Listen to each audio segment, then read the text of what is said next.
Não é por aí. Não é todo dia que a gente tem uma pessoa com 3 doutorados, 12 doutorados. Né?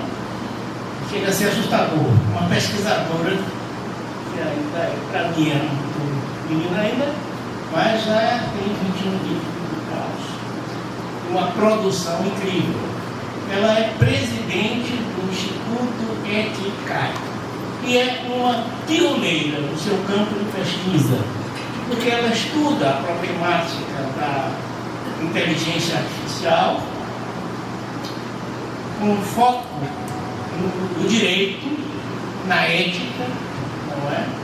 E também com uma atenção toda especial para o sul global, para o Brasil. Há pouco a gente estava conversando, eu perguntei a ela o que é que ela queria sugerir aos legisladores da União.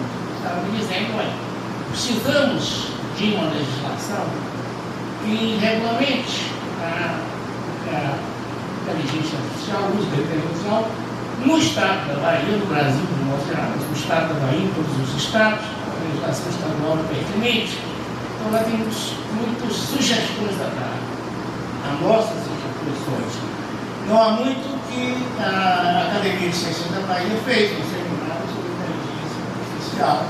Foi muito interessante, muito positivo, eu não pude comparecer, mas estou da repercussão. Em todo caso, hoje nós temos aqui um foco muito importante, que é esse, do direito, da ética, do pai, e teremos uma oportunidade de novo de ouvir a doutora Paola Cantarini, que é um nome já muito reconhecido nacional e internacionalmente nessa área.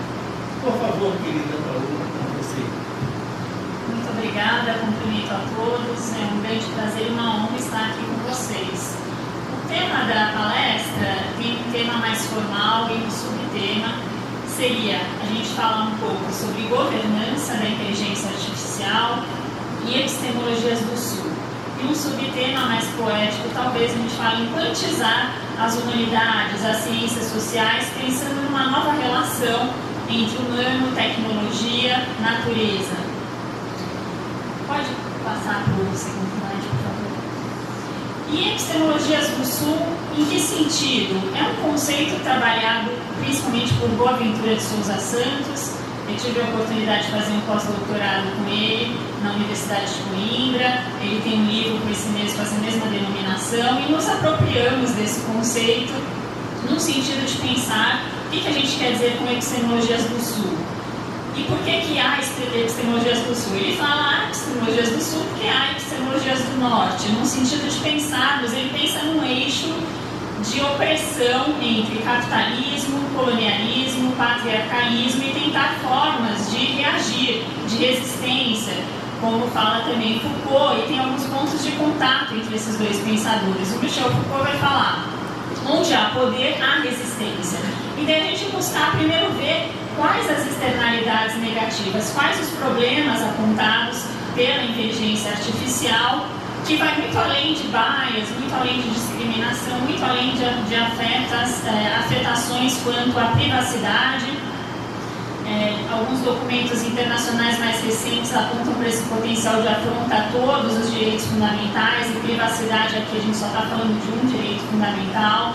Pensar as externalidades e pensar em características, contexto sociocultural do Brasil, maiores problemas e fragilidades para pensar em soluções mais adequadas para o nosso país, para a nossa realidade, para a nossa população.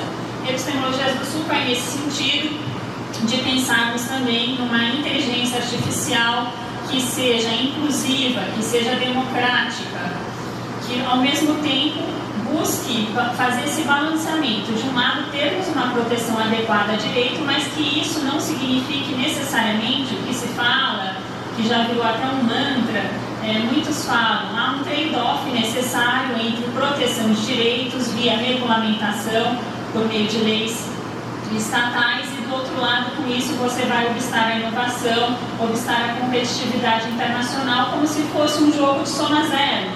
Nós tivemos a oportunidade de fazer entrevista nesse projeto, no âmbito do projeto Understanding AI, que é um projeto do Instituto de Estudos Avançados da Universidade de São Paulo.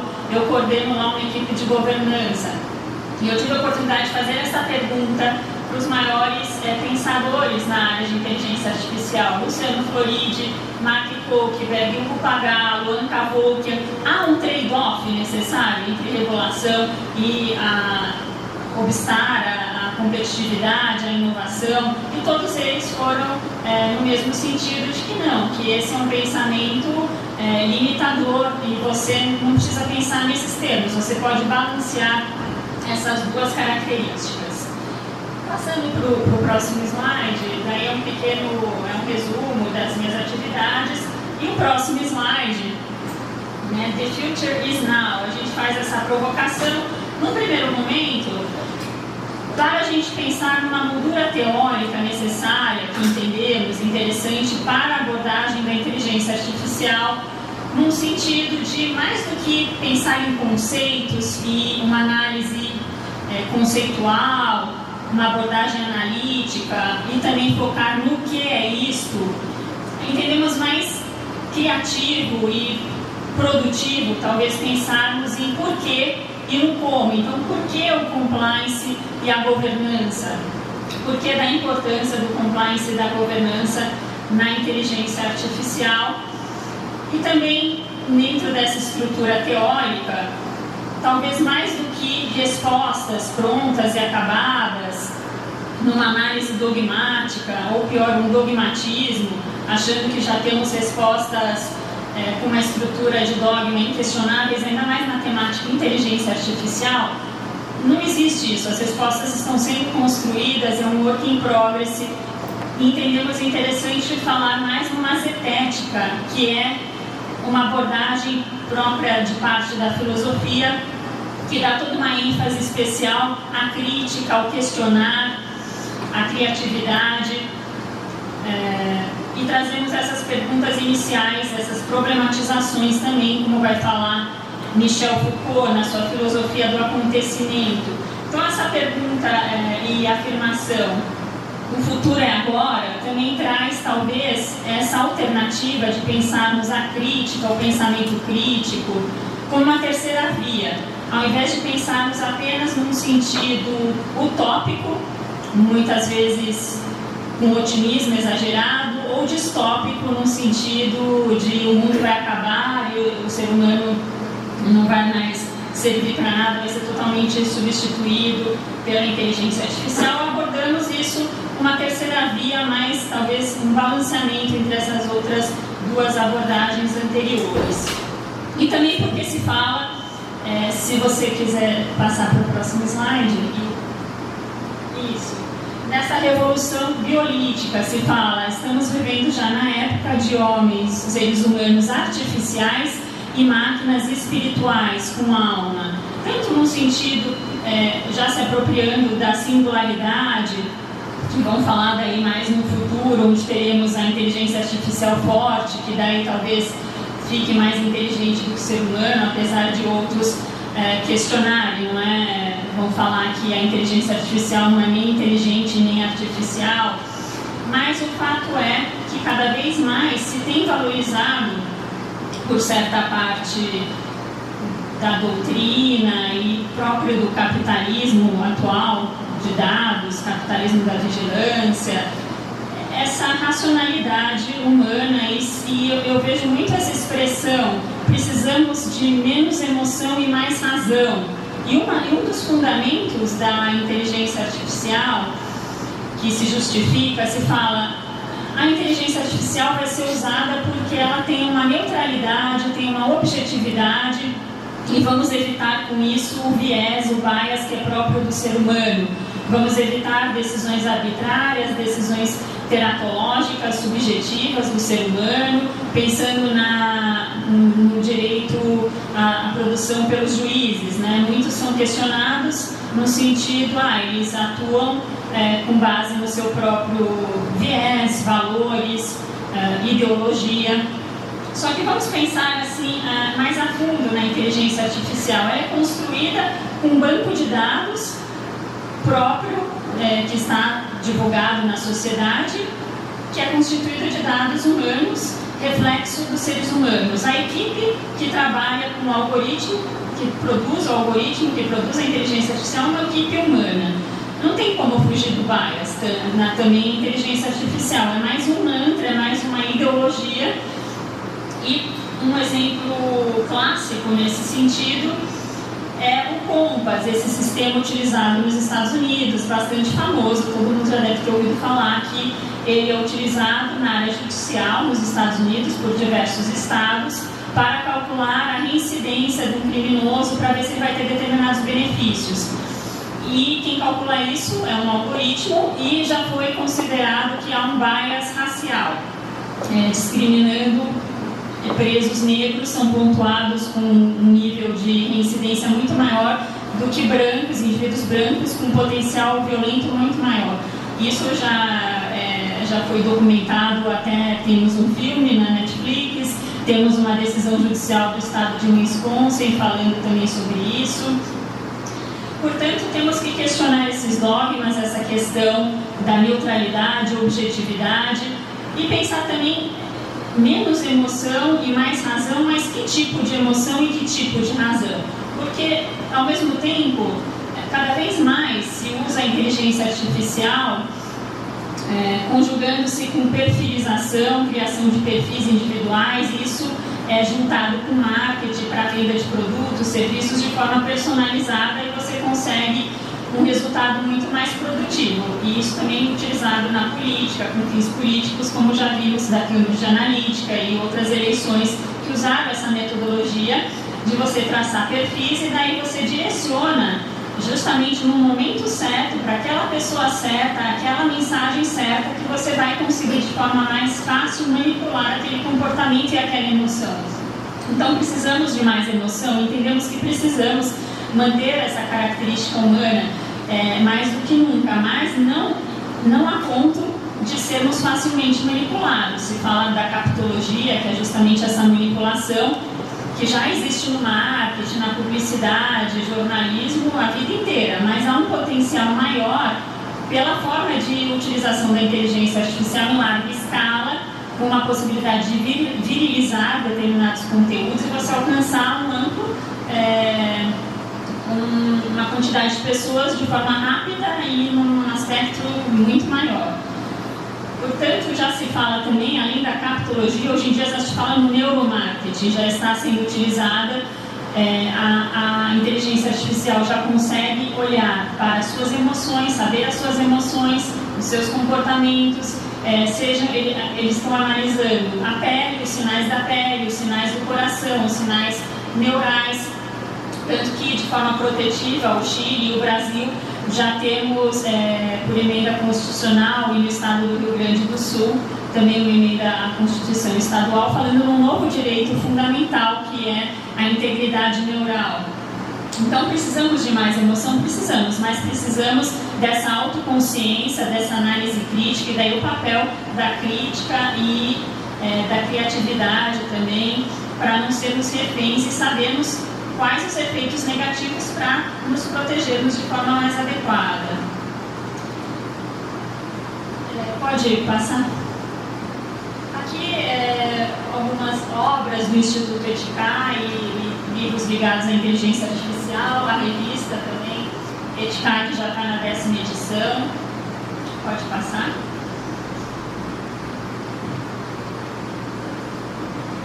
Aqui todo o sumário, voltamos para o sumário, todos esses temas que eu vou tentar abordar aqui hoje com vocês. Pode passar? Isso. O conceito de governança é um conceito, assim como o conceito de inteligência artificial, não é um conceito uniforme. Governança também não é um conceito uniforme, mas a gente foca, como eu falei, mais no porquê do compliance, porquê da governança, do que os aspectos conceituais, mas trazendo alguns conceitos aqui de governança. Para alguns é sinônimo de regulação, sinônimo de legislação por meio do Estado. Para outros, no sentido totalmente oposto, governança seria o soft law, seriam as medidas de governança de algoritmos pelas empresas, elas próprias trazendo uma espécie de autorregulação, de soft law, que não teríamos daí a força cogente que é própria do Estado, da legislação estadual. Para outros, por exemplo, eu utilizei nessa proposta que fizemos há 2 anos, já vemos desenvolvendo isso, desde um pós-doutorado que fizemos na Cátedra Oscar Sala, no Instituto de Estudos Avançados, com supervisão do Virgílio Almeida. E o marco teórico foi um artigo dele, chamado Lowry Model, quando ele fala de um sistema de governança modular com várias camadas. Mas fizemos modificações, porque encontramos algumas fragilidades. Por exemplo, a camada social e jurídica, ele entende num tempo mais longo para isso se realizar. A camada ética num nível médio de temporal e a camada técnica num nível mais rápido. Se a gente olha para os fatos, para a realidade, não aconteceu muito isso, e isso acho que também não tem tanta relevância, o tempo ali. A gente começa as discussões da inteligência artificial falando de códigos de ética. Agora a gente tem normas técnicas internacionais desde o final do ano passado e esse ano, por exemplo, a ISO, a NIST.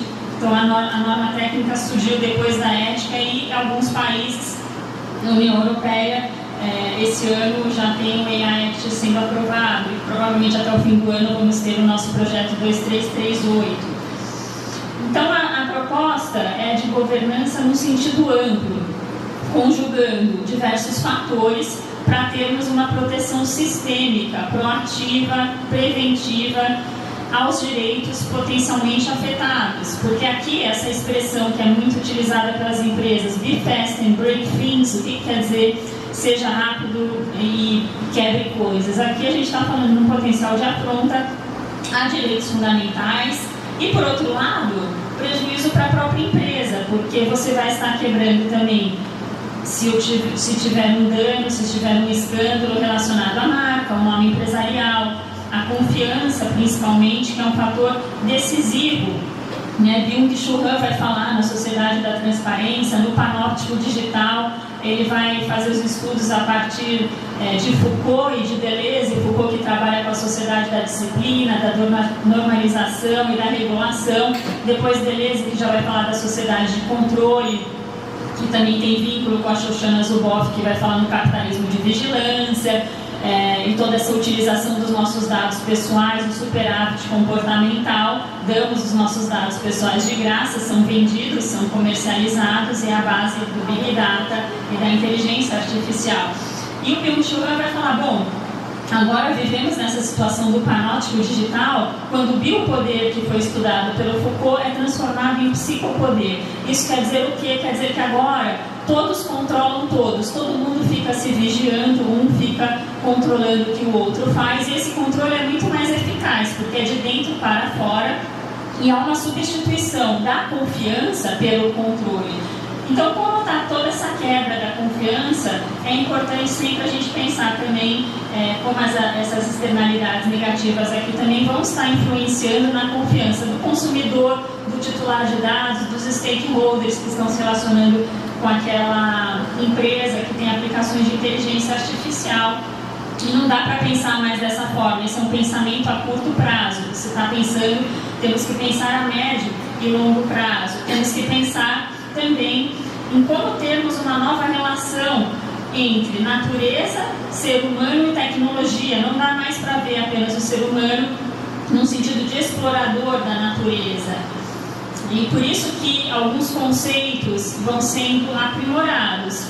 Em alguns documentos internacionais, no início, quando falava-se inteligência artificial, falam nesse conceito, vamos ver se vocês já ouviram falar, Human-Centered AI. Então, a maioria dos códigos de ética e projetos de lei usam ainda essa expressão. Human-Centered AI quer dizer o quê? O ser humano tem que estar no centro da tecnologia, tem que controlar a tecnologia e tem que prevalecer acima de todos os valores humanos.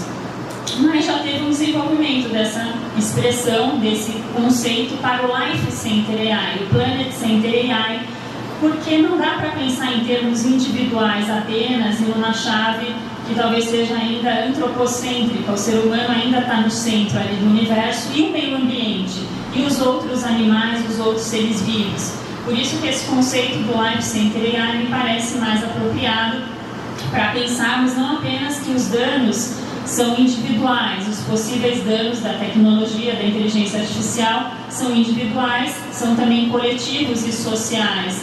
Isso cai como uma luva quando a gente estuda a teoria dos direitos fundamentais e entendemos que numa moldura teórica necessária para a compreensão da inteligência artificial, além da zetética que eu falei, da crítica, do pensamento crítico, da interdisciplinaridade, do holismo, que pensa mais em cenários de complexidade do que uma linearidade que é própria do pensamento cartesiano, do pensamento que não cai para temáticas como inteligência artificial, que é na origem dela a gente tem uma disciplina transclássica, que é própria do pensamento holístico, que é a cibernética, junto também com a semiótica e a teoria dos sistemas.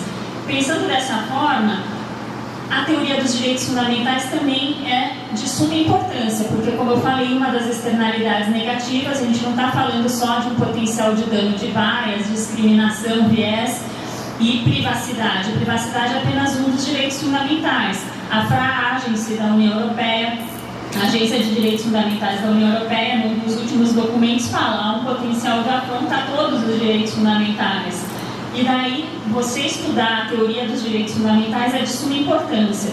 E na teoria dos direitos fundamentais a gente tem uma expressão que já reflete essa situação de não pensarmos apenas em termos individuais, mas coletivos e sociais, que é a natureza multidimensional dos direitos fundamentais, que quer dizer justamente isso: o direito fundamental tem o seu aspecto individual, coletivo e social.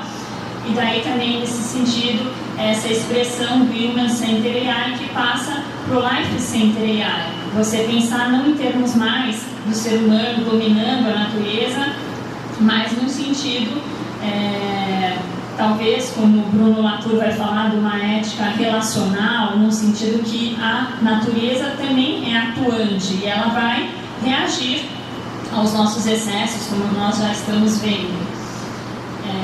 Outro conceito importante no desenvolvimento, que é importante citar, na área de proteção de dados, a Anka Volkan, que trabalhou na Autoridade Nacional de Proteção de Dados do Canadá, ela desenvolveu 7 princípios do Privacy by Design e Privacy by Default, que quer dizer privacidade desde a concepção, privacidade de forma automática. Quer dizer que tem todo um papel específico dado ao design, e aqui a gente também entende ao compliance, porque são medidas preventivas. Tanto o compliance, quando você pensa nessa estrutura de governança da inteligência artificial, que eu falei que a gente tem uma abordagem ampla de governança, não apenas no sentido de sinônimo de regulação por meio do Estado, mas abrangendo também ética, códigos de ética, compliance, boas práticas, design, educação, políticas públicas. E o papel de destaque aqui a gente dá para o design e para o compliance, porque são as medidas preventivas. Eles vão atuar de forma a prevenir danos mais do que as outras áreas.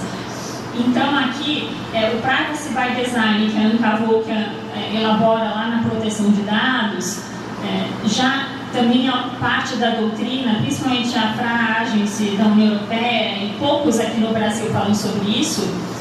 Teve, nas minhas pesquisas, um documento brasileiro, creio que era da LAPIM, falando sobre uma proposta de framework já com essa abordagem, que é do Fundamental Rights by Design. E nós também apostamos nisso, e a nossa proposta vai nesse sentido. Até reelaboramos os princípios do Fundamental Rights by Design, porque achávamos que poderíamos contribuir, que é uma temática que eu estudo desde o mestrado, então eu tenho bastante background na área de direitos fundamentais, e eu tive um professor desde o meu mestrado que a gente fala que é o pai da proporcionalidade, que é o Willy Santiago Guerra Filho, e a proporcionalidade tem todo o vínculo com a ponderação e com os direitos fundamentais. Então eu estudo isso e tive escola particular do professor, que era meu marido e meu ex-orientador, e ainda orientador e ainda mestre, de certa forma, né? Então ampliamos para o Fundamental Rights by Design e tentamos ver essa nova relação humano-tecnologia e natureza em novas bases. Luciano Floridi vai falar, precisamos juntar o verde ambiental, pensar no impacto ambiental, e isso só agora está sendo um pouco discutido, se começou a olhar para isso dentro da área de inteligência artificial, só que ainda muito incipiente. Se fala de forma genérica, mas não traz ainda medidas concretas para se mitigar esse dano.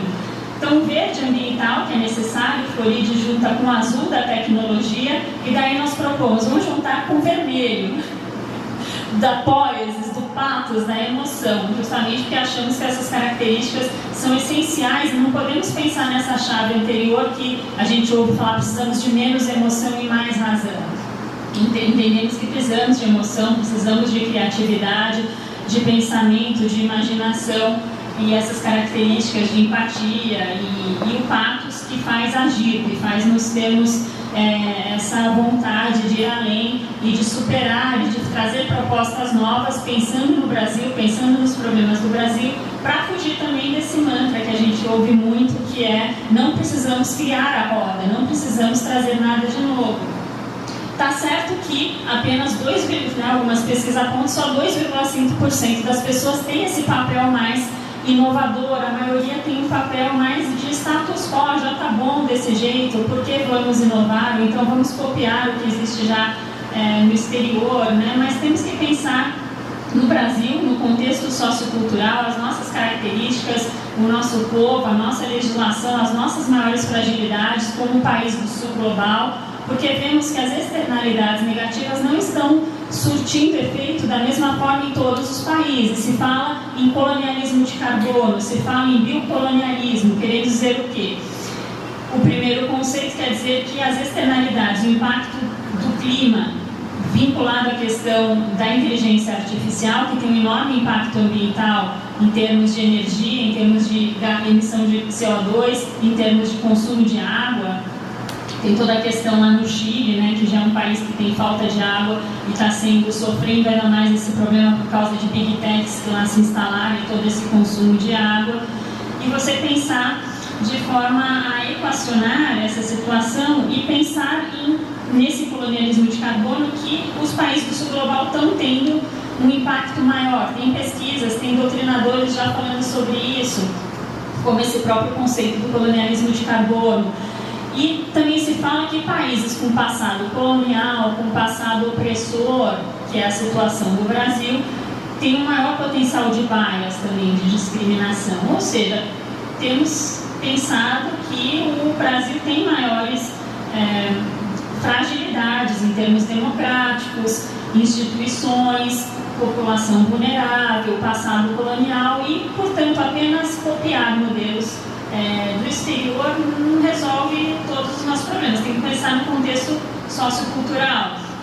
E esse é um dos pontos de fragilidade, por exemplo, do AI Act da União Europeia e uma das suas críticas. Apesar dele tentar balancear, e creio que faz isso ao traduzir proteção adequada de direitos de um lado, inovação, competição internacional de outro, sem considerar como um trade-off, e daí ele vai trazer medidas que as empresas têm que tomar de acordo com o nível de risco, ou seja, ele traz uma proporcionalidade para não afetar e não prejudicar a economia, o desenvolvimento da tecnologia.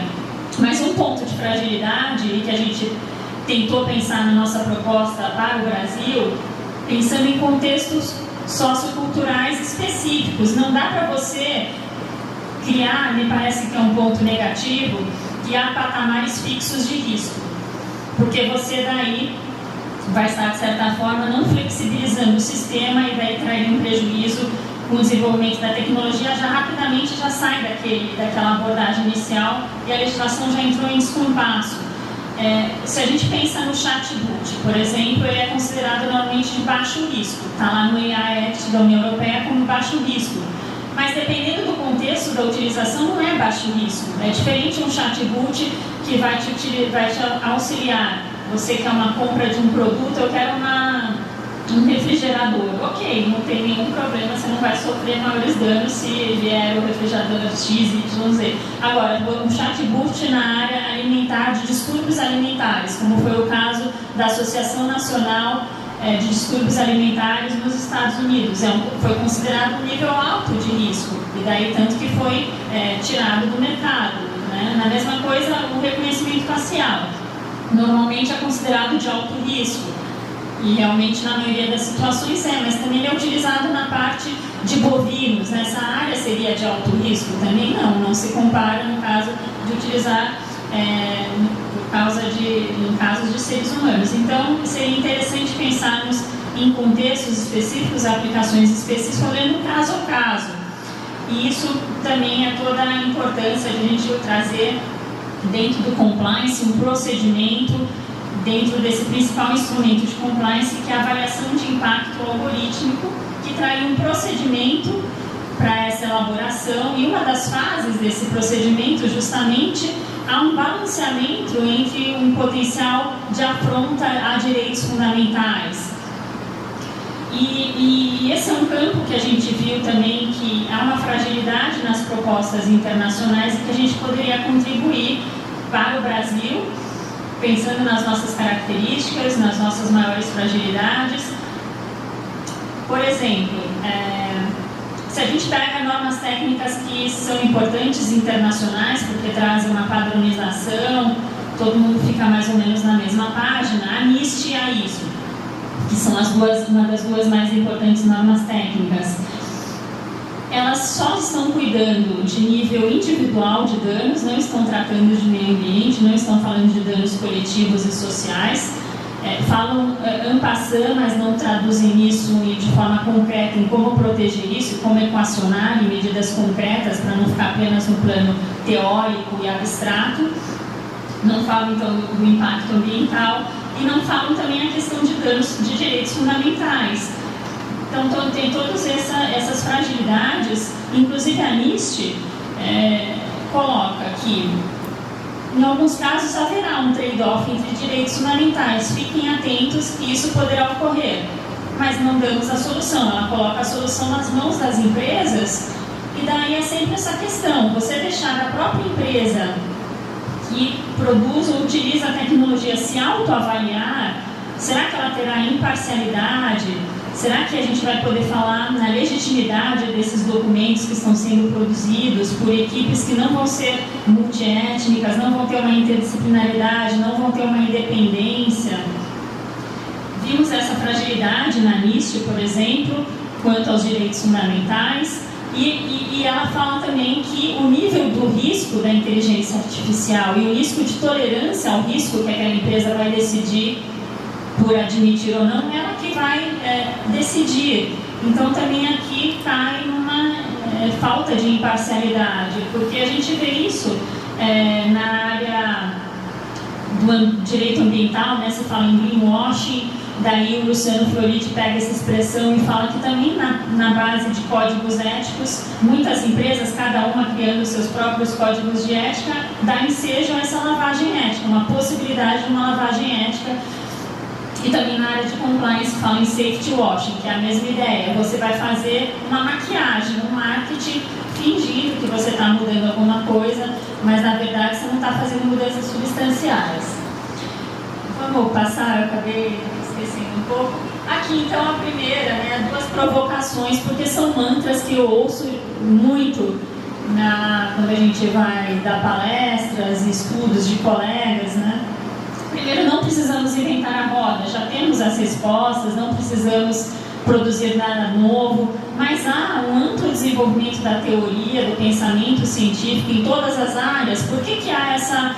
é visto de forma negativa na área das humanidades, quando você tenta inovar, trazer soluções inovadoras, pensar que futuro que nós queremos para o Brasil, não é pensar o Brasil apenas como um país periférico, num sentido também de inovação apenas incremental e não radicais, não inovações disruptivas. O Brasil não está tendo essa capacidade. Que futuro que nós queremos para o país? E você estimular esse tipo de pensamento me parece mais interessante do que você ficar codando iniciativas, falando que já está tudo pronto e acabado, já temos as soluções, já está tudo colocado. Mas porque o pensamento, mesmo na área das humanidades, principalmente infelizmente, no exterior a gente vê como está evoluindo, né? Como eu falei, do Privacy by Design já está falando no Fundamental Rights by Design, no Human Center AI já estão falando no Life Center AI. Nessa relação, antes de você, do ser humano de domínio da natureza, já se está falando em juntar esse verde ambiental com o azul, daí a gente junta com a voz, com a imaginação, com o patos, com a emoção, com o vermelho. Na área de privacidade e proteção de dados, no primeiro momento se falou no nível individual, já está se falando em coletivização, como o Stefano Rodotà vai colocar. Aqui no Brasil, Danilo Doneda, que trabalhou com o Stefano Rodotà e trouxe todos esses desenvolvimentos, já se fala em integridade contextual, porque uma das bases protetivas da proteção de dados, que é o consentimento, né, a gente vê lá na LGPD, uma das bases legais para legitimar o tratamento de dados é o consentimento, mas há diversas críticas. Para quem estuda a fundo a matéria sabe que o consentimento é fake, é falso, há uma fadiga, uma ficção do consentimento, porque na verdade, raramente, na prática, você tem um consentimento informado, fragmentado para cada finalidade. Basta ver os termos de uso que ninguém lê, porque também ninguém tem tempo de ler, são enormes, às vezes não estão em português, em termos técnicos, e ninguém tem tempo também para cada aplicativo ler isso. Então, na teoria, vendo isso, essa fragilidade do consentimento já se ampliou. Ellen Sembal traz desenvolvimentos nesse sentido. Há todo um desenvolvimento, então, teórico do pensamento científico, e daí temos que pensar de forma crítica nesses mantras que tentam podar a imaginação, a criatividade, você tentar melhorar. E da mesma forma o Be Fast and Break Things, né, que era um mantra bastante utilizado pelas empresas de tecnologia, creio que já não se utilizam mais, mas se utilizam muito no início, no sentido, vamos fazer rápido e depois a gente pensa nos problemas. É o próprio da ética utilitarista, essa ética vinculada a uma perspectiva de eficiência, maximização da riqueza, típicos da Escola de Chicago, Richard Posner, Jeremy Bentham, que o exemplo clássico da gente vê que não funciona, porque é uma medida também a curto prazo e não em termos de sustentabilidade, de confiança, é o caso do Ford Pinto. Todo mundo sabe esse exemplo, não é? Esse automóvel da Ford que foi jogado no mercado o mais rápido possível, e o motor estava no fundo, e quando batia a mais 50 km por hora, espirrava a gasolina por todo o automóvel e a pessoa morria queimada. E daí eles fizeram um cálculo utilitário. Vamos calcular aqui quantas pessoas vão morrer, quantas dessas pessoas vão entrar, os parentes vão entrar com o judiciário, com ações de indenização. Ok, o cálculo aqui dá menor um pouco do que fazer o recall de todos os automóveis e substituir a peça, não é? Depois tivemos indenizações e foi abandonado e com grave prejuízo de marca, nome empresarial. Então temos que pensar em novas bases e tentar trazer esse pensamento inovador, a criatividade, a imaginação, que é esse próprio da Poesis, que falamos que tem que juntar ao verde e ao azul, o vermelho da Poesis, da criação, da criatividade, do pensamento crítico, pensar em soluções para o Brasil, já que se fala que há problemas mais fortes, as externalidades vêm com maior impacto em países do sul global, países com essas fragilidades, seja na questão ambiental, seja na questão, por exemplo, de utilização de dados pessoais indígenas, daí que fala no biocolonialismo, tanto que uma proposta interessante para a gente pensar nesse sentido de resistências, de ethos abolicionista, como vai falar a Rui Abeni, que é bem interessante. Ela traz todo o estudo partindo da Angela Davis, e daí ela traz, com base na tecnologia, ela fala que precisamos de um ethos abolicionista, e ela usa essa expressão: estamos vivendo uma época do novo código GIN.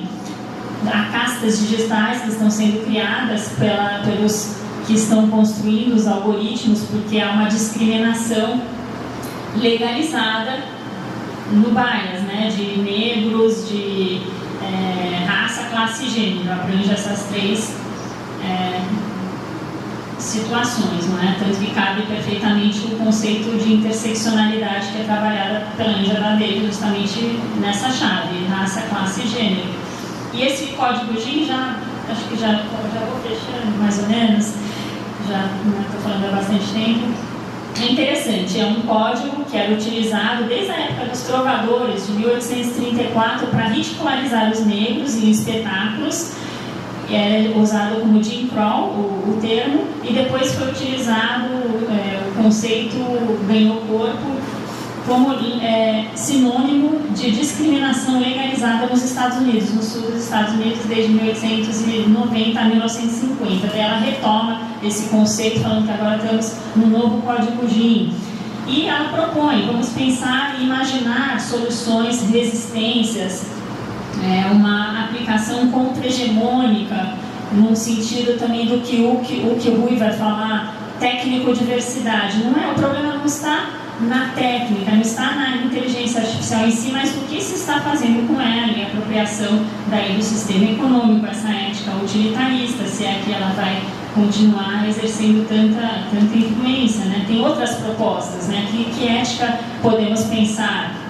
Tem a ética da virtude, vinculada à proposta, me parece, dos antigos da Grécia, dos gregos, que trabalha Foucault quando ele vai falar vamos transformar nossas vidas em obra de arte, mas daí ainda numa chave talvez individualista, egocêntrica. Vamos falar mais numa sociopoiesis, numa ética vinculada a você olhar para o meio ambiente, também olhar para o social, olhar para o coletivo.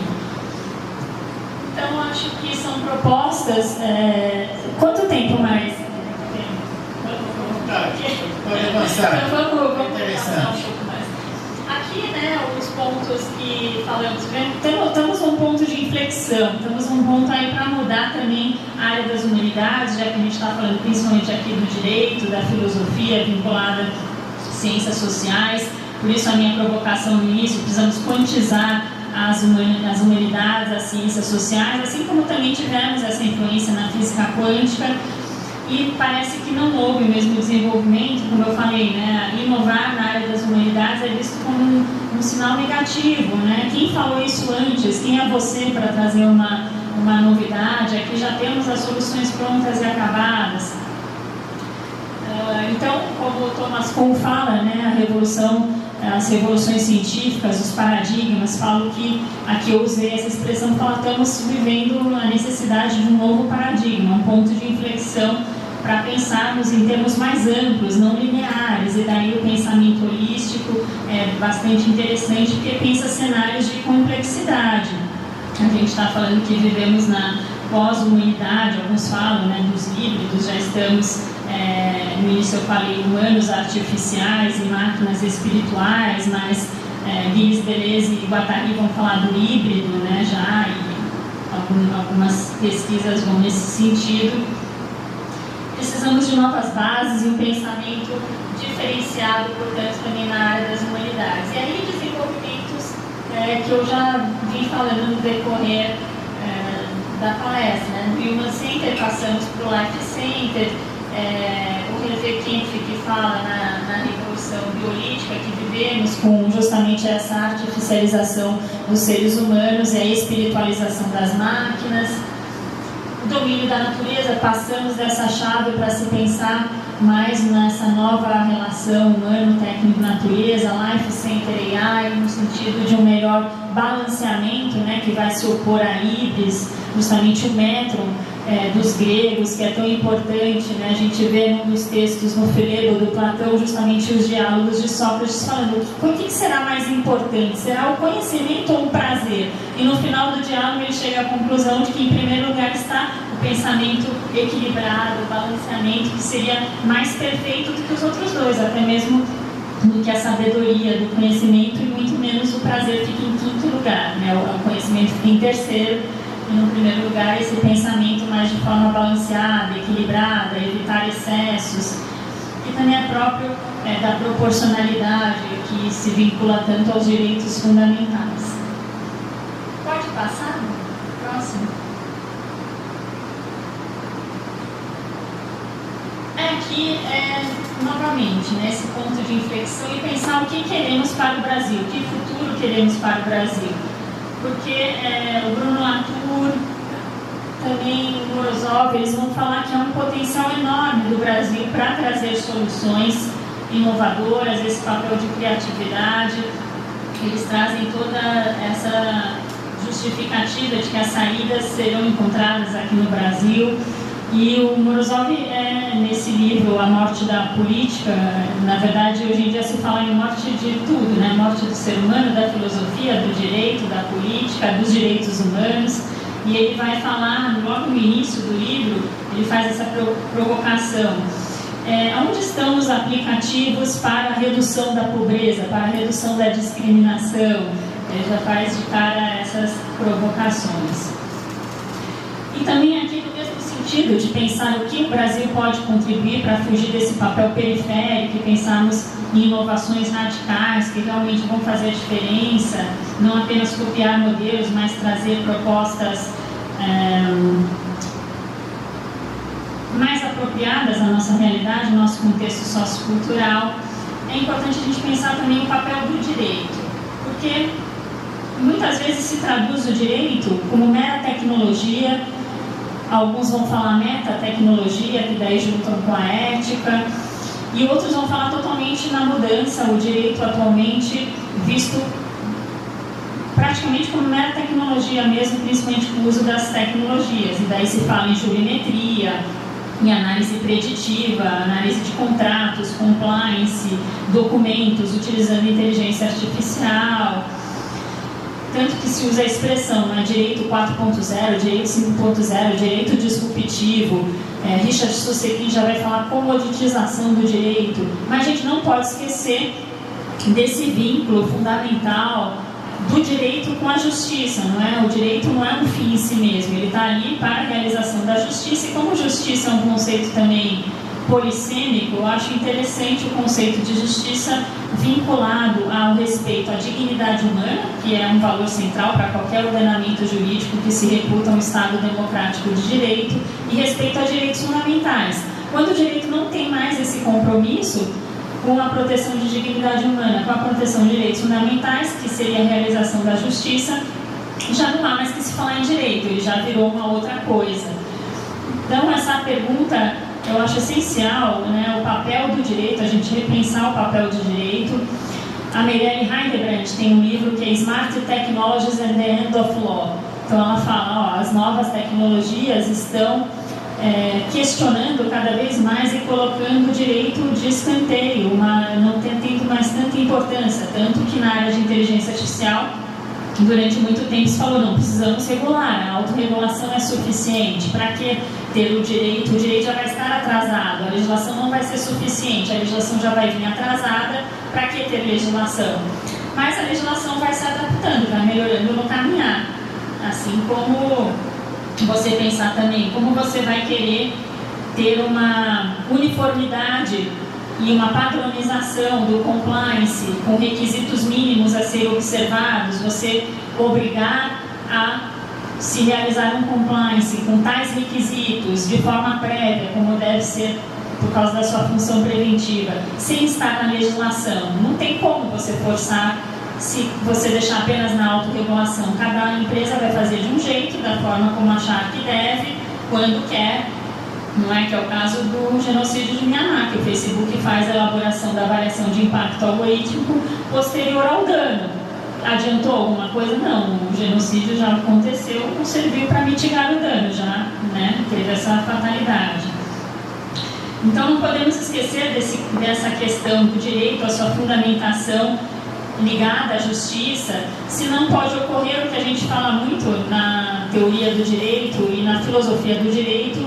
Marcelo Neves, por exemplo, trabalha com isso, esse conceito de corrupção sistêmica. Utilizando da teoria do sistema de Niklas Luhmann, ele vai chegar a essa expressão que quer dizer o quê? Quando ocorre a corrupção do direito?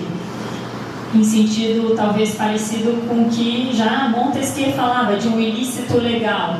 Quando o direito perdeu esse comprometimento, não responde mais com base nos seus próprios códigos, direito, não direito, e sim com base no poder, com base na economia. E daí, para finalizar realmente aqui, senão vamos estender muito, eu gosto muito do exemplo do Karl Marx. Ele que é bastante conhecido na área da economia, mas ele teve um papel importante, ele que é formado em Direito, ele vai trazer justamente esse papel da justiça para a gente pensar e em certos limites também pelo direito. Ele vai se opor, nesse caso que é chamado, está no livro dele, Os Despossuídos. É o caso do roubo de lenha. Esse caso ele vai se opor e vai questionar uma legislação quando uma lei, então, quebraria as finalidades do direito, né? A questão do ilícito legal. É uma legislação do von Savigny, que é o membro mais famoso da Escola Histórica do Direito. E também aqui a incongruência entre a teoria e a prática, entre o que se fala e o que se faz, porque o Savigny postulava o quê?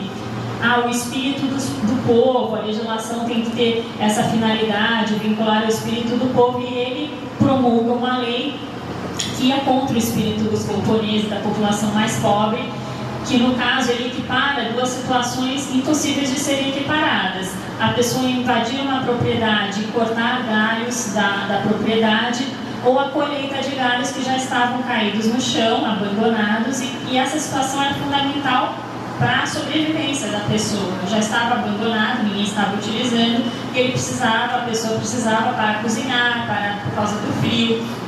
Ele vai falar, primeiro, você está afrontando um costume, você está afrontando a proporcionalidade, não há como você traduzir isso em crime, né? Analogia em área penal, contra a proporcionalidade, e um tópico de argumentação que ele vai falar, você tem um limite aí ao que o direito pode manipular de conceitos. Então seria um exemplo clássico aí que a gente não pode se esquecer do vínculo do direito com a realização da justiça. E a nossa proposta da gente pensar a governança, o compliance, mais em termos de o que, mas o porquê e o como. E vincular, sempre pensar uma proposta vinculada para o Brasil, pensando no nosso contexto sociocultural. Então, uma forma de você não engessar também o sistema através de patamares fixos de risco. Você vai olhar caso a caso, diante do caso concreto, e trazer soluções contextualizadas, trazendo um balanceamento mais adequado, uma procedimentalização adequada. Acho que seriam essas as minhas considerações e eu agradeço a oportunidade.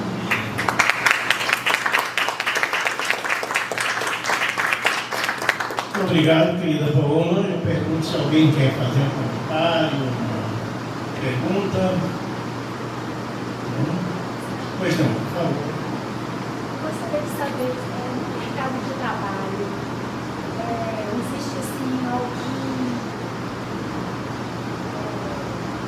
algum pensamento de mudança, assim, o papel hoje da inteligência artificial, e se existe algo assim que precisa ser mudado? Tem um livro bem interessante sobre a situação, que é um dos impactos mais preocupantes e destacados, uma das externalidades negativas da substituição do trabalho humano pela inteligência artificial. É uma realidade, estudos apontam, daí tem vários estudos, alguns 50% do trabalho, outros 80%, e falam que vão ser criadas novas funções, novos tipos de trabalho. Só que a maioria das novas funções que a gente vê em pesquisa são a maioria ligadas à inteligência artificial. E daí eu gostei bastante de um artigo do Marcelo Finger que fala, porque também se fala, mas a gente treina novamente, é uma questão de treinamento, uma questão de adaptação. O ser humano sempre se adaptou às outras revoluções industriais, às outras ondas da inovação.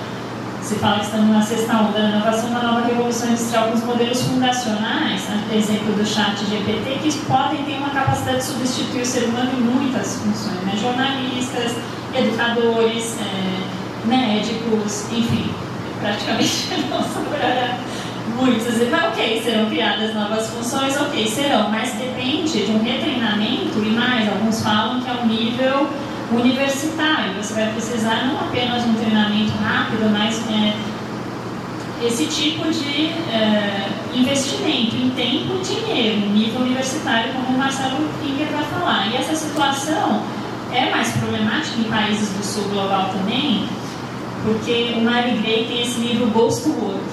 Então, quem faz parte dos trabalhadores fantasmas. A maioria desses trabalhadores fantasmas, e por que fantasmas? Porque eles são essenciais para o Big Data, eles fazem, por exemplo, a moderação de conteúdo, a rotulagem de dados.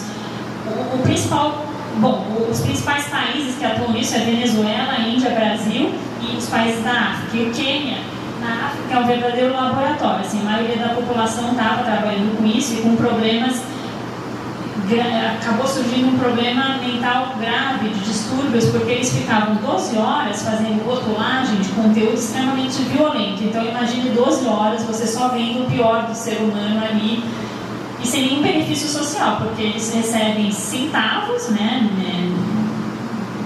Pouquíssimo, não temos benefícios porque não é um trabalhador assalariado, e todo esse distúrbio depois que surgiu, porque é um conteúdo extremamente violento, 12 horas, 10 horas por dia.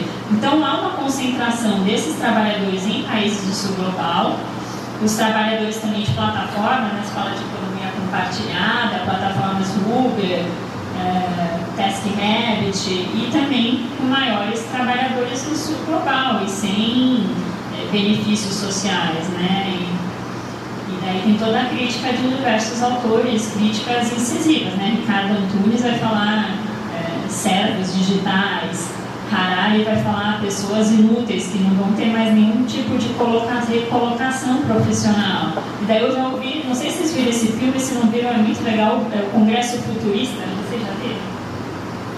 É maravilhoso esse filme, ele traz um verdadeiro, um futuro que você fala, né? Nunca, talvez, totalmente distópico, mas é um metaverso total, quando você, seres humanos que não tem mais nenhuma recolocação, um tempo livre enorme, vamos fazer o quê? Então vamos ampliar jogos, vamos jogar e ficar no metaverso. E daí você pensa, ok, isso é um filme, né? Um congresso futurista. E recentemente eu vi um podcast do Lex Fridman, com um engenheiro, gente da área de inteligência artificial. Como é que o cara solta justamente essa alternativa, né, para pessoas que vão estar... Eu falei, não acredito, né? Total congresso futurista, o cara falando de uma possibilidade aqui. Então, eu acho que o pensamento crítico, você trazer quanto antes a adaptação dos currículos educacionais para essas novas profissões que estão surgindo, e também revalorizar o pensamento crítico, a imaginação, a criatividade, a empatia, que são características que a gente nunca vai ter problema. Isso, a inteligência artificial, me parece que nunca vai chegar lá.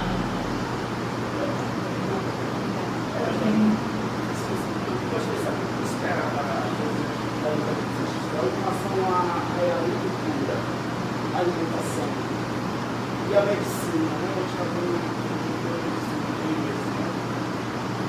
medicamentos surgindo, né? Pesquisas muito avançadas, né? Descobertas interessantes, doenças que há algum tempo atrás tinham uma possibilidade de cura e tem essa possibilidade, né? Cura e tratamento e está chegando, né? Me parece uma barreira.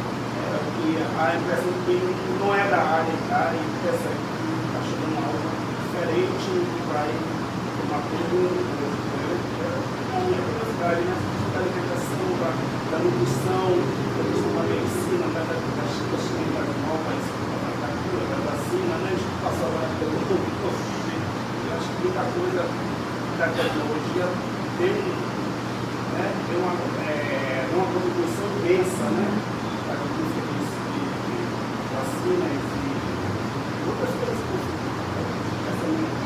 Realmente tem um potencial muito grande, positivo nesse sentido, porque a precisão, por exemplo, em exames, análise de exames de um médico, um ser humano, analisar e chegar a um resultado, isso por na área de câncer, né, está sendo bastante utilizado com uma precisão e uma velocidade excelentes e muito melhor do que médicos nesse sentido, não é? E na área da agricultura é bastante promissora também, na área climática ela também ajuda, né? Você, para aqueles setores que utilizam, você saber o dano ambiental, mas ao mesmo tempo há um trade-off aqui, porque você está ajudando esses setores, mas você também está tendo, por exemplo, principalmente na área ambiental, você também está tendo um gasto e uma externalidade em termos de energia, gás carbônico, água. Então, ao mesmo tempo que está beneficiando, também está produzindo essa externalidade. Temos que pensar em como equacionar isso, e creio que a área ambiental, agora que se está prestando atenção nisso, no impacto nas externalidades, e me parece que até agora não há nenhuma proposta de como mitigar isso em termos concretos, por meio do compliance ou um design mais avançado para já trazer de forma prévia um menor impacto ambiental. Agora que está começando a se falar disso, né? Por exemplo, a gente olha o AI Act, só a última versão que começou a se falar de impacto ambiental. O PL 2120 no Brasil não falava, agora o PL 2338 já começa a falar, mas começa a se falar, mas ainda não está se trazendo soluções. Então é um campo a gente desenvolver medidas também de mitigação, mas é uma ampla possibilidade de desenvolvimento positivo. Tem várias utilidades da inteligência artificial nessas áreas.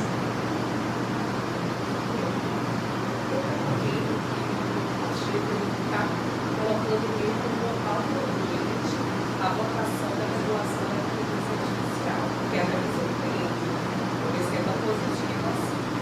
E aí eu queria saber como é que está a discussão no Brasil com relação a essa regulação e até se comparar com outros países. Em termos de países que regulamentou, em termos federais, temos o AI Act da União Europeia, que saiu agora, recentemente. No Brasil, a gente está em votação 2338, que ia ser votado, foi suspensa por causa, me parece, de influências até políticas, né? E tem toda essa questão. Mas eu acho que, ao mesmo tempo que a gente precisa ter mais discussão, tivemos algumas audiências públicas, na União Europeia teve muito mais tempo e mais discussões, mais colaboração da sociedade como um todo, e não ficar também restrito, né? Quem acaba colaborando e participando também dessas audiências públicas é mais academia que está discutindo a questão. Tem que democratizar, traduzir isso numa linguagem mais popular, democrática, mas ao mesmo tempo não ser apenas uma discussão em termos de achismos de opiniões, você embasar em pensamento científico. E também a gente vê muita falta, porque hoje em dia todo mundo fala de inteligência artificial, só que você tem que estar estudando, trazendo fundamentações, estudos para embasar o que você está falando, porque senão fica muito superficial. Então, estamos para.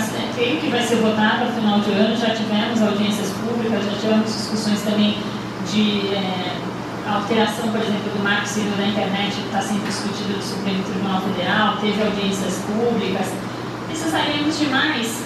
Creio que sim, mas também a gente não pode ultrapassar muito esse prazo, porque a legislação vem em bom tempo e eu creio que ela vai se melhorando no caminhar. Ela não precisa ser perfeita, como outras legislações não são perfeitas. O marco civil da internet está sendo julgada a constitucionalidade ou não do artigo 19 pelo Supremo Tribunal Federal.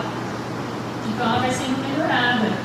E em outros países, por exemplo, nos Estados Unidos, a gente tem algumas legislações, como a legislação em Nova York, tem algumas legislações já se antecipando na questão do chat, GPT. Temos uma legislação de um impacto algorítmico também nos Estados Unidos, forçando em casos de maior, em aplicações de critério econômico, de acordo com o faturamento da empresa e relacionado àquela aplicação, você tem que realizar obrigatoriamente uma avaliação de impacto. Pelo menos tem uma legislação obrigando isso também. Mas, de forma geral, são poucos os países que têm uma legislação federal até agora. Né? A maioria está em códigos de ética, estão em boas práticas de compliance. Por exemplo, a parte de compliance sem ter uma legislação obrigando. Por enquanto, me parece que na área de A, 3% das empresas só realizaram compliance até agora. Então, e nos próximos meses, algumas pesquisas falam que nos próximos 18 meses, 30% das empresas vão realizar. E daí você também não ter uma obrigatoriedade de seguir ou esse caminho, cada uma vai pegar uma norma técnica com essas fragilidades que a gente já apontou e vemos, né, em algumas normas técnicas. Por isso é um papel importante a legislação trazer determinados requisitos, procedimentos, A exemplo da LGPD, a Lei Geral de Proteção de Dados, num documento de compliance na área de dados, que é o relatório de impacto à proteção de dados, ela pelo menos fala, ela traz esse documento, mas poderia ter feito melhor. A gente fala que ela se inspira no GDPR, no Regulamento Geral de Proteção de Dados da União Europeia, que é a sua principal fonte de inspiração, mas ela não foi tão bem e tão precisa nessa parte. E o que aconteceu? Traz enormes dúvidas na doutrina. Tem pessoas que falam que esse documento não é obrigatório, tem outros que falam que é obrigatório, tem outros que falam quando você vai elaborar. Só quando a Autoridade Nacional de Proteção de Dados pedir esse documento. Outros falam não tem sentido, você tem que elaborar antes do início do tratamento, porque é a função, né? A mesma função de mitigar os danos. Então, por falta de técnica legislativa, fica essa insegurança jurídica também. Mais alguém quer fazer alguma pergunta ou consideração? Quero, Paula. Como é que fica essa construção das narrativas, né, da realidade, diante de tanta... Eu não sei nem como colocar, eu estava lendo outro dia que uma fotografia ganhou um concurso de imagens de inteligência artificial e, na verdade, não era uma obra de inteligência artificial. E teve o contrário também, uma imagem de inteligência artificial ganhou um concurso de fotografia, né? Então, como é que fica isso, né? Como é que a gente separa o que é real do que não é real diante... Essa é uma questão sem resposta até agora, se ampliou muito essa possibilidade, tanto de afronta a direitos autorais, sejam de escritores, sejam de artistas, porque muitas produções usando inteligência artificial usam esses dados. Então, você está pegando e construindo não algo totalmente novo, você está subtraindo obras de outros, de artistas, sem pagar os direitos autorais, afrontando isso, e tanto que está sendo questionado por ações, né, judiciais internacionais. E ampliou-se, o ChatGPT tem a Unesco recentemente produziu um documento falando do incremento de riscos com esse tipo de inteligência artificial fundacional, e um dos níveis ampliados é o fake news, a possibilidade de alucinações, não é? Que produz informações totalmente inverídicas, e a questão dos direitos autorais. Ampliou-se essa possibilidade, e daí, novamente, você olha, eu tive a oportunidade, eu fui estudar os documentos de compliance da OpenAI, que é a empresa do ChatGPT, né? Logo quando ela... Acho que foram as primeiras versões, deve ter já melhorado, mas as primeiras versões que estavam no site, os documentos de compliance, deixavam muito a desejar. Tem várias críticas, eu escrevi artigos sobre isso, tá? Em algumas colunas eu escrevo, temos a coluna Tropicária aqui na academia, tem uma coluna Migalhas que eu escrevo para o jornal da USP, questionando o compliance da OpenAI.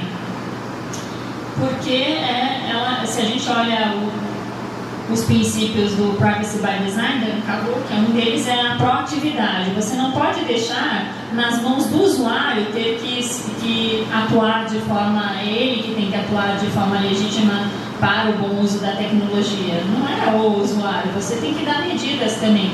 Então, por exemplo, uma das fragilidades, só em alguns casos específicos, nessa primeira versão do Compliance, que faz esse artigo aí já faz 1 ano e meio que eu escrevi, né? Não voltei para analisar. Mas ela falava, ela colocava em um dos documentos, numa dos papers, que era políticas de uso, se não me engano, que só alguns conteúdos poderiam ter o perigo de ser inventados, de ter alucinação. Só em alguns, assim, vinculado a questões médicas, só assim, uns 3 ou 4. Não, ela pode alucinar em todos os conteúdos, porque só coloca esses, né? Então tinha diversas fragilidades, é um problema de você deixar só na mão das próprias empresas fazerem o seu compliance sem uma regulamentação, sem uma procedimentalização, sem requisitos mínimos. Mas é uma questão, é uma das principais problemáticas, a questão de direitos autorais, seja fotografias, pinturas, e também discussões, mesmo que crie do zero, né? Quem que tem o direito autoral ali, né? O que criou o algoritmo, a equipe inteira, já se fala que a própria IA teria o direito, né? E essa questão que se discutiu muito no começo de personalização da inteligência artificial, né? As primeiras propostas da União Europeia iam nesse sentido. Vamos criar uma personalidade jurídica da inteligência artificial, mas já se abandonou essa ideia. A última versão do AI Act já foi para outro campo, né? Porque viu que a intenção que era facilitar uma indenização para o usuário, facilitar essa atribuição de responsabilidade, no final das contas estava deixando mais dúvidas e mais confusão e mais discussão do que deixar o problema mais fácil de ser resolvido, né? E se abandonou essa ideia de atribuir personalidade jurídica, que daí teria direitos também e responsabilidades, né? Mais alguém? Professora, eu sou escritor e um professor de literatura recém-aposentado. Hoje eu recuperei aqui o gosto de ser aluno da primeira aula, em que eu vejo de forma sistemática falar da inteligência artificial que vem nos atormentando ultimamente. Nos sentimos, de certa forma, um pouco ameaçados em todos os setores, né? Inclusive no setor da literatura, com a possibilidade de, mais do que ghostwriting, nós temos inteligências artificiais criando poesia, romance, etc. Agora, eu, como leigo no assunto, vejo que se trata de equipamentos, né? Instrumentos que se criam para a produção de riqueza e que tem um impacto muito grande na realidade, na maneira como nós encaramos o viver cotidiano. E aí residem os perigos enormes quanto à integridade da concepção do ser humano, da cidadania, dos direitos fundamentais que, como foi muito bem destacado na sua conferência, que se sentem mais sensíveis, né, à invasão dessa instrumentalização. E um lugar sensível é exatamente a governança, porque ela deve nascer de uma consciência crítica e da criação de uma ética que vá induzir a políticas, aí vamos para a política, para regular, não só localmente, né, cada país, mas é preciso pensar nisso também do ponto de vista internacional, quer dizer, uma agência reguladora baseada numa compreensão científica, né, do impacto sobre o ser da humanidade, o cotidiano dos indivíduos, né, e os direitos fundamentais e, sobretudo, como esses instrumentos podem ser instrumentos de dominação política, né, por sociedades hegemônicas, né, de manipulação da riqueza, né, como instrumento mais ainda de concentração de renda, e como os países do Sul precisam sair à frente na consciência crítica para forçar uma regulação e barrar essa possibilidade. Ou seja, como instrumento pode ser utilizado, como a senhora fez a pergunta. Onde estão os algoritmos para uma maior justiça social, uma maior distribuição da riqueza, a administração da saúde e da educação para a população mundial, né? Quer dizer, pensar isso em termos coletivos, né? Porque se nós não atentarmos para isso, nós vamos ver a inteligência artificial como mais um instrumental de imposição política, de manipulação pelo poder bélico, né, potencializado pela inteligência artificial. Então, é essa a questão. Eu lhe pergunto, de acelerar o pensamento crítico, a criação de ética, no sentido de, antes que as grandes empresas e os países hegemônicos instrumentalizem no sentido de se tornar ainda mais poderosos e donos da riqueza do mundo, haver essa consciência o mais rápido possível em busca dessa regulação. Eu, como leigo, fico pensando nessas coisas e vou ler o seu livro, porque é um assunto que mexe muito com a gente hoje em dia. Né? Como pensar o mundo a partir de uma pós-humanidade, né? Em vista de a possibilidade de toda a regulação do nosso dia a dia, do nosso consumo, do nosso pensar do ser humano no mundo está regulado por um potencial que não vem do ser humano, mas de uma inteligência ex-humana, fora do mundo. Então isso realmente nos deixa muito preocupados. Eu acho que essa autoconsciência, a educação, não é você colocar não em termos utópicos e distópicos, mas de forma crítica do que está ocorrendo, saber quais são os problemas, quais possíveis soluções, o que podemos melhorar e ter consciência de como as coisas se articulam, né? Se fala tanto em ecossistema, tudo é ecossistema, pensar num ecossistema de justiça. Não dá para pensar numa justiça social sem falar de justiça ambiental, justiça de dados, justiça algorítmica, justiça de design. Tudo isso acaba se influenciando. Eu creio que a solução é através dessa conscientização e porque daí poderemos usar a tecnologia também para nos empoderar, né? Que vai falar em Kibui.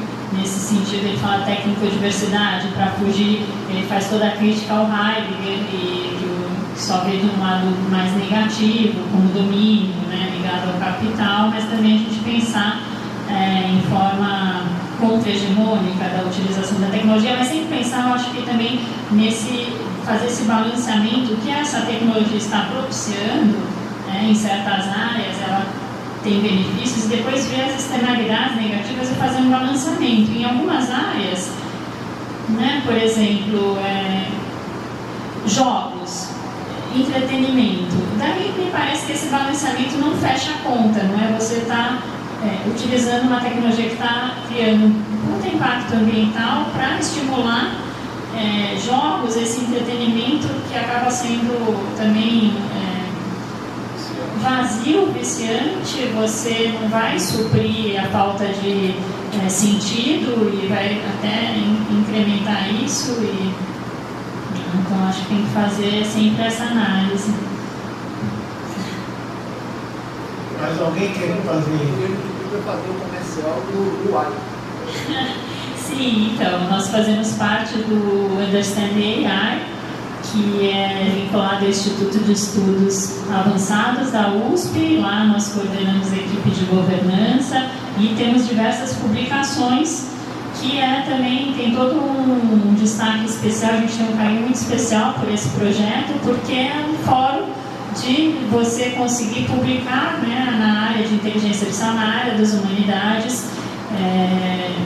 Eu lembro como surgiu esse projeto. Esse projeto, eu faço parte também do Cifora AI, que é ligado à IBM, temos diversas equipes, a minha vinculação com as equipes das humanidades, e foi questionada a forma de publicação das equipes das humanidades, comparando com a área das exatas, mas os critérios são diversos, a forma de publicação e os critérios de avaliação são diversos, e lá estava sendo questionado até pela patrocinadora, que a empresa que patrocinou é o Cifora AI, questionando o tipo de publicação da área das humanidades comparando com a área das exatas, né? E daí, provavelmente com o resultado de talvez cortarem bolsas e participação da área das humanidades, que é o que me parece que vai acontecer nesse projeto. E daí criou-se esse projeto, a Veridiana teve todo esse mindset, essa oportunidade, esse espírito de oportunidade também, e criou esse projeto que é bem interessante. Foi lá que eu tive a oportunidade de fazer essas entrevistas com o Hugo Pagallo, Mark Kochberg, Luciano Floridi, Anka Volken. E é isso. Eu sou professor da UNEB e faço parte da iniciativa do AI, que é um trocadilho de várias frentes, tem o AI primeiro, do espanto, né? Tem o Understanding Artificial Intelligence, que é a sigla, e tem o AI do porquê ainda da pronúncia em inglês. É um triplo trocadilho, ou um duplo trocadilho a partir da sigla. Eu faço parte do lado da ética, embora originalmente a formação seja na área de computação. Então, tem o site, tá? Quem quiser saber o nome do site, depois pergunta para a gente, porque lá tem várias. É um fórum de divulgação, uma convergência das humanidades e das ciências exatas, justamente para o público que não é especializado nos estudos de inteligência artificial. Tem várias coisas interessantes lá.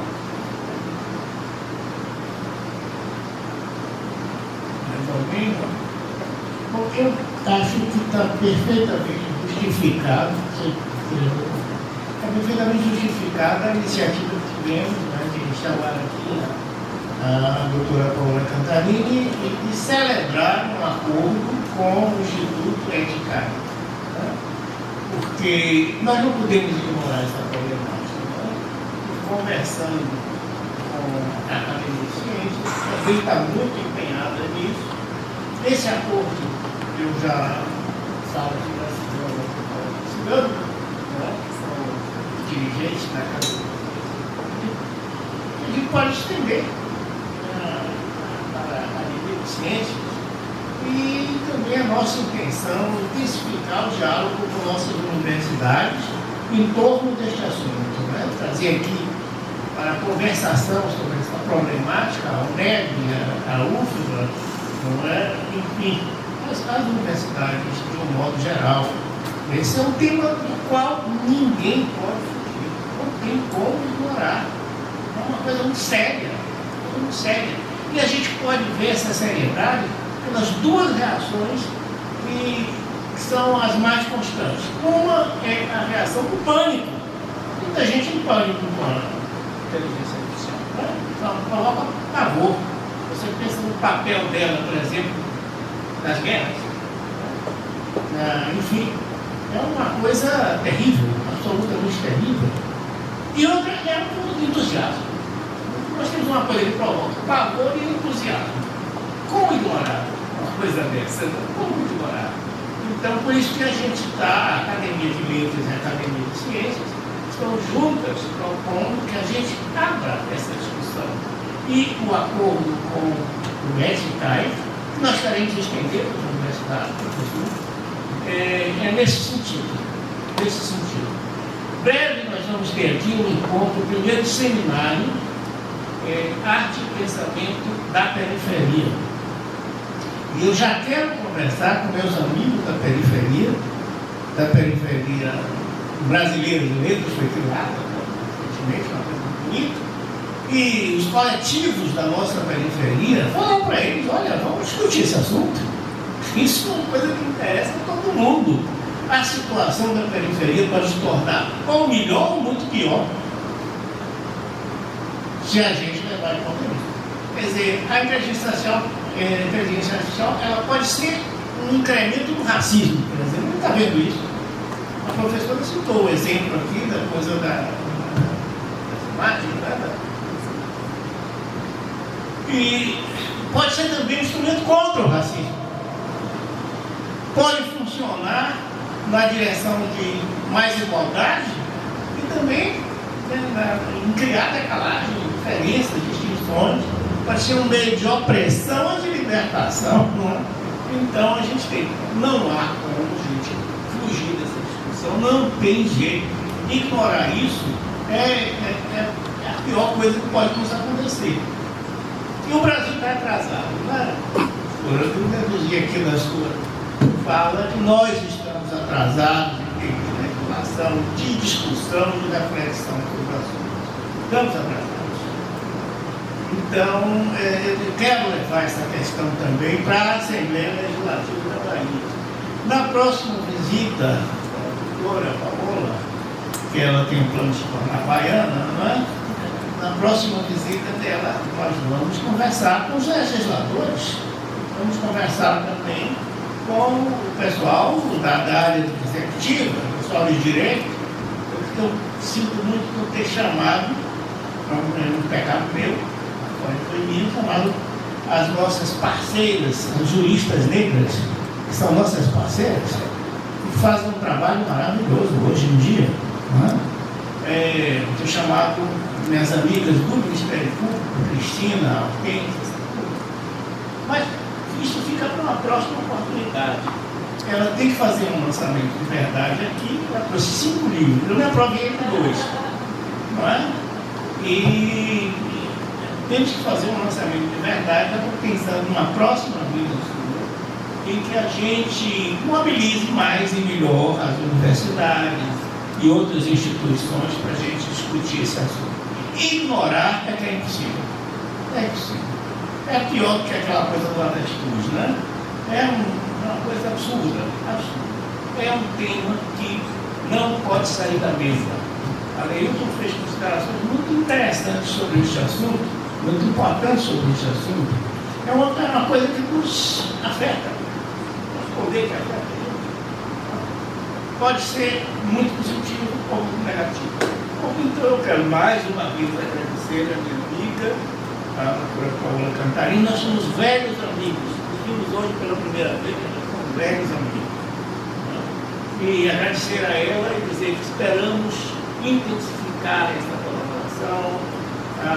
Esse acordo vai ser expandido, não é? Vai ser expandido. Quem sabe a gente possa fazer uma academia de ciências. São muitos desafios, né? Nós temos gosto, são muitos desafios. Eu penso que só podemos enfrentar esses desafios com essa dedicação para discutir, para criticar, para ter uma visão mais clara, mais lúcida, fazer. Então é isso. Desafios. Essa conferência vai ser bem divulgada, prometo você. Assim como a entrevista de hoje, e nós vamos avançar nessa direção. Eu acredito que a Academia de Letras continuará dando o máximo empenho para dar continuidade a esse acordo que vai ser prometido. Tá bom? Muito obrigado, querida. Eu